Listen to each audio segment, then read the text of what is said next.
我是今天的第2个暖场团。大家好，我是陈磊。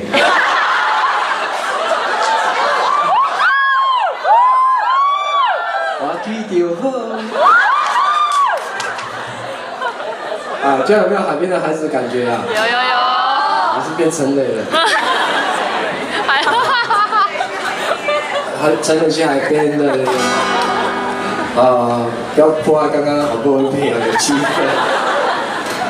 好，欢迎大家来到海边的孩子，谢谢你们给住民纪念一次机会，谢谢。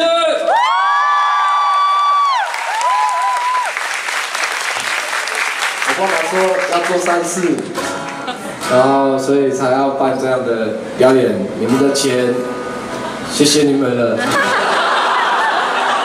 你们已经来了，被骗到了，就这样。好，那我继续唱，然后接下来唱这首歌，也是我很喜欢的作品，《负心的话》。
Isu